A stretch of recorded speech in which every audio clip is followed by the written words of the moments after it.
Good morning friends, मैं विक्रम जोशी स्वागत करता हूँ आप सभी का ट्रिकी डोज पे। दोस्तों, आज तारीख है 9 जून 2020 और हमेशा की तरह चलिए शुरू करते हैं आज के करंट अफेयर सेशन को। सबसे पहले हम डिस्कस करेंगे आज के ओवरव्यू के बारे में।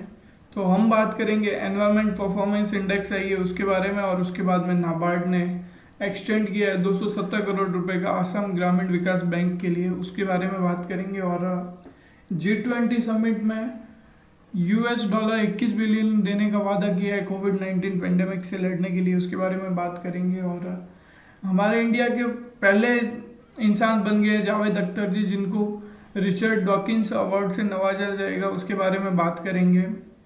जया जेटली नाम से एक टास्क फोर्स बनाया गया है, उसके बारे में बात करेंगे। और इंडिया ने कोल एक्सचेंज को सेटअप करने की तैयारी कर ली है, उसके बारे में बात करेंगे। और कुछ अपॉइंटमेंट्स और क्विक न्यूज़ है, उनको डिस्कस करेंगे। तो चलिए शुरू करते हैं हमारी पहली न्यूज़ से।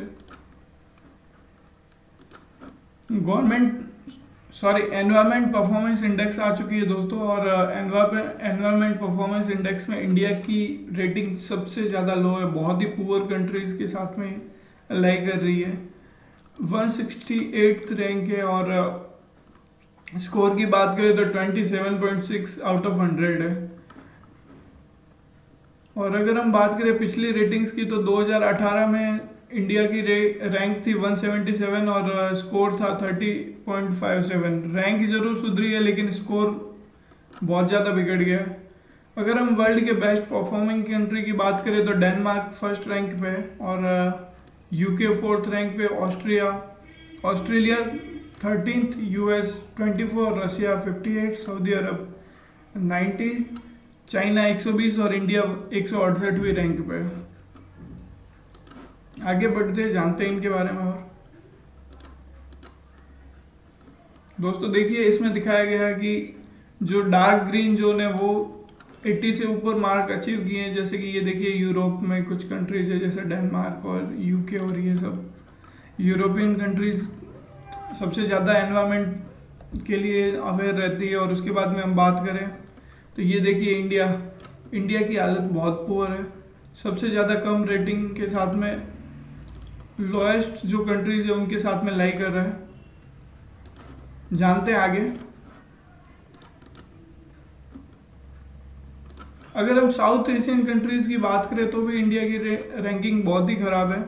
सेकंड लास्ट स्टेज पे भूटान, श्रीलंका, मालदीव, पाकिस्तान, नेपाल और बांग्लादेश के बाद में इंडिया है। स्कोर 27.6, और साउथ एशियन रीजन में भी 7th रैंक है, और 168th रैंक है ग्लोबली।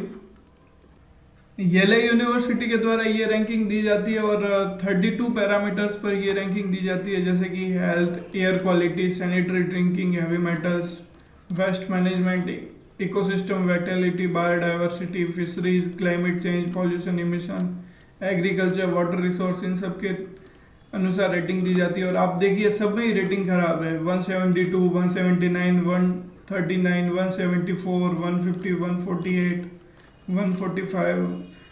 दोस्तों, ऐसा है कि बड़े बड़े वादे किए जाते हैं गवर्नमेंट के द्वारा, और बड़ी बड़ी योजनाएं लॉन्च की जाती है हर साल एनवायरनमेंट डे पर, लेकिन रैंकिंग और जो स्कोर है वो दिन ब दिन खराब होता जा रहा है। बढ़ते हैं आगे अगली न्यूज की तरफ। नाबार्ड ने आसाम को 270 करोड़ रुपए का लिक्विडिटी फैसिलिटी प्रोवाइड करवाई है, और जो ग्रामीण विकास बैंक है और इन सब के थ्रू ये आसाम के जो फार्मर्स हैं उनको फ़ायदा पहुंचाया जाएगा, ताकि जो कोविड-19 पेंडेमिक के दौरान भी इनकी जो क्रॉप प्रोडक्शन है वो ना रुके और इनको किसी भी प्रकार की तकलीफ का सामना ना करना पड़े। इसके अलावा बात करें तो नाबार्ड ने पूरे देश में लगभग 25,000 करोड़ रुपए का लिक्विडिटी फंड सपोर्ट प्रोवाइड करवाया है, जैसे कि कोऑपरेटिव बैंक्स, माइक्रो फाइनेंस और आरआरबी में दिया गया है, ताकि जो फंडिंग ना रुके किसानों की, और एग्रीकल्चर फील्ड में किसी भी प्रकार का नुकसान ना हो, किसान भाई अपने तरीके से काम करते रहे। अगर हम नाबार्ड की बात करें तो national bank for agriculture and rural development इसकी फुल फॉर्म है, और फॉर्मेशन हुआ 12 जुलाई 1982 को। हेडक्वार्टर मुंबई में, और चेयरमैन की बात करें तो गोविंदा राजूला चिंतला जी है। बढ़ते अगली न्यूज की तरफ।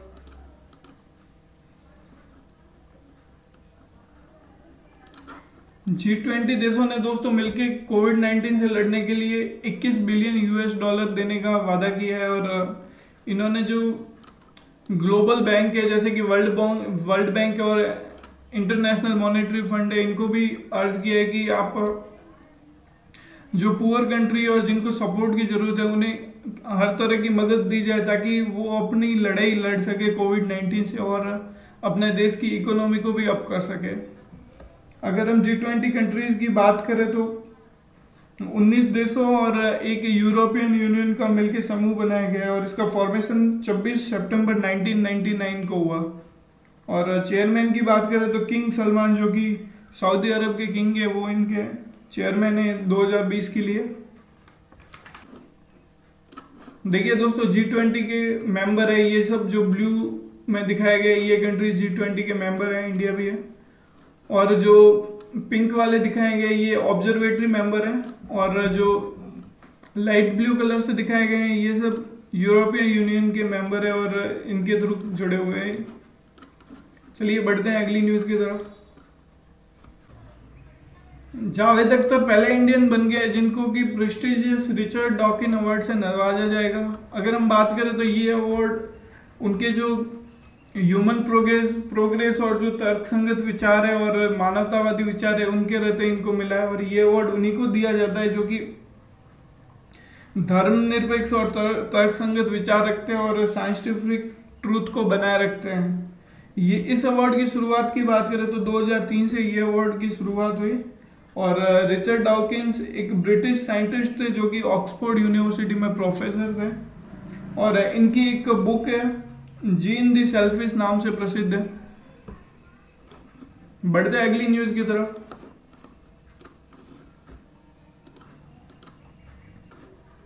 Ministry of women and child development के द्वारा एक टास्क फोर्स गठित किया गया है जया जेटली जी की अध्यक्षता में।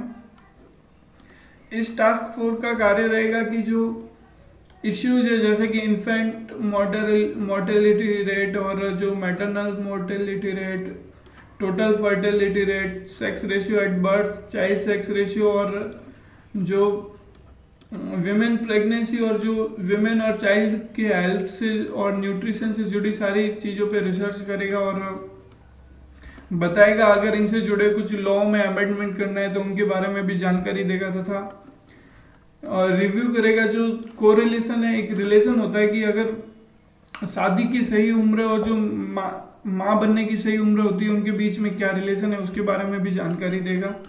और इसके अलावा कई चीज़ों पे जो माता और शिशु से जुड़ी हुई सभी जानकारियाँ प्रोवाइड करवाएगा। तो इसके अलावा अगर हम बात करें union minister for women and child development की तो स्मृति जुबिन ईरानी जी है। बढ़ते अगली न्यूज़ की तरफ। इंडियन गवर्नमेंट के द्वारा एक कोल एक्सचेंज सेटअप किया जा रहा है जिसके अंदर कोल की सारी ट्रेडिंग ऑनलाइन की जाएगी और इसके बाद में जो फ्यूल सप्लाई एग्रीमेंट है वो बिल्कुल ही खत्म हो जाएगा और कोल की सारी ट्रेडिंग के लिए सिर्फ एकमात्र प्लेटफॉर्म होगा जहाँ पे कोल की ट्रेडिंग की जाएगी। अगर हम बात करें minister of mines and coal की तो प्रहलाद जोशी जी हैं हमारे। और बढ़ते अगली न्यूज की तरफ।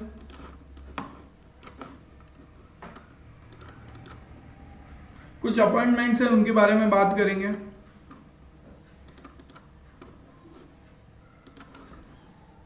राहुल श्रीवास्तव को अपॉइंट किया गया है रोमानिया के एम्बेसडर के रूप में और इससे पहले ये जॉइंट सेक्रेटरी के रूप में काम कर रहे थे मिनिस्ट्री ऑफ एक्सटर्नल अफेयर्स में।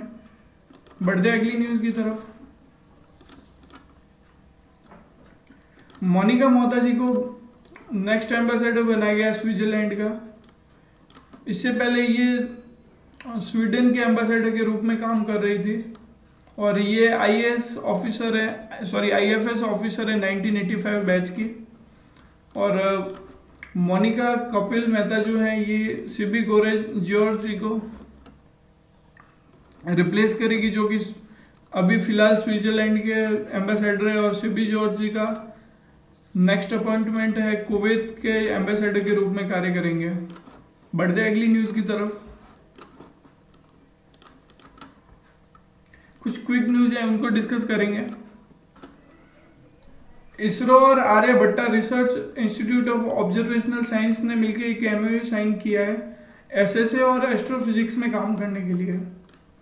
अगर इसके मेन ऑब्जेक्टिव की बात करें तो ये एक शील्ड के रूप में कार्य करेगा, जो कि स्पेस में जो इंडिया के एसेट्स हैं उनको बचाने के लिए, जो कि डेब्रिज से, जो स्पेस डेब्रिज होती है उनसे टकरा ना जाए, उन चीज़ों की स्टडी के लिए इन्होंने ये MOU साइन किया और इसके बारे में ये दोनों मिलके आगे काम करेंगे। अगर हम इसरो की बात करें तो हेडक्वार्टर बेंगलुरु में और फॉर्मेशन 1969 में हुआ। चेयरमैन की बात करें तो के सिवन जी चेयरमैन है। इसके बाद में एराइज की बात करें, Aryabhatta research institute of observational science है और इसका कैंपस नैनीताल में उत्तराखंड में, और फॉर्मेशन हुआ 20 अप्रैल 1954 को। बढ़ते अगली न्यूज़ की तरफ।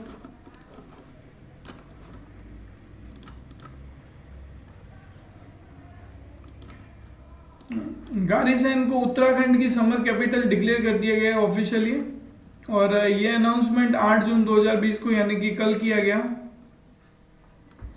और गारसेन की हम बात करें तो ये एक टाउन है, नगर पंचायत है चामोली डिस्ट्रिक्ट में उत्तराखंड की, और देहरादून से 250 किलोमीटर दूर है। अगर हम उत्तराखंड के CM की बात करें तो त्रिवेंद्र सिंह जी रावत हैं। और बढ़ते अगली न्यूज़ की तरफ। CSIR और अटल इनोवेशन मिशन ने इनोवेशन को प्रमोट करने के लिए पार्टनरशिप की है। और अगर हम CSIR की बात करें तो council of scientific and industrial research इसकी फुल फॉर्म है। और अटल इनोवेशन मिशन की बात करें तो ये इनोवेशन को प्रमोट करने के लिए बनाया गया। अगर हम बात करें तो ये दोनों ऑर्गेनाइजेशन मिलकर इनोवेशन के इकोसिस्टम को बढ़ावा देगी इंडिया में। और बढ़ते अगली न्यूज़ की तरफ। जो हमारे फॉर्मर गवर्नर और दिल्ली पुलिस के जो चीफ थे वेद मारवा, उनका निधन हो गया है। बात करें तो इन्होंने मणिपुर के गवर्नर के रूप में 1999 से 2003 तक काम किया, और मिजोरम और झारखंड के गवर्नर के रूप में भी कार्य कर चुके हैं।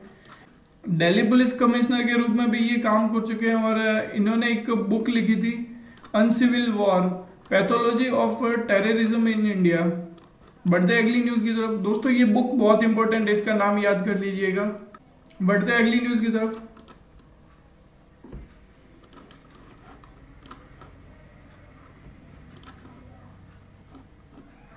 कन्नड़ एक्टर चिरंजीवी सर्जा का निधन हो गया है। चिरंजीवी सर्जा की बात करें तो इन्होंने कई फिल्में की, जैसे कि समारा, अद्या, खाकी, सिंघम, और इनकी आखिरी फिल्म शिवार्जुना थी। बढ़ते अगली न्यूज़ की तरफ। US के first male gymnast Kurt Thomas ji का निधन हो गया है। इन्होंने वर्ल्ड चैंपियंस 79 में फर्स्ट गोल्ड मेडल जीता, और उसके बाद में 1979 में इन्होंने 6 गोल्ड मेडल जीत के वर्ल्ड रिकॉर्ड बनाया है वर्ल्ड चैंपियनशिप में। दोस्तों आज के लिए इतने ही, मिलेंगे अगले सेशन में। तब तक के लिए घर पे रहिए, सुरक्षित रहिए। अगर आपने इस चैनल को सब्सक्राइब नहीं किया तो सब्सक्राइब कीजिए, और अपनी इंपॉर्टेंट राय कमेंट सेक्शन में जरूर दीजिएगा। थैंक यू दोस्तों।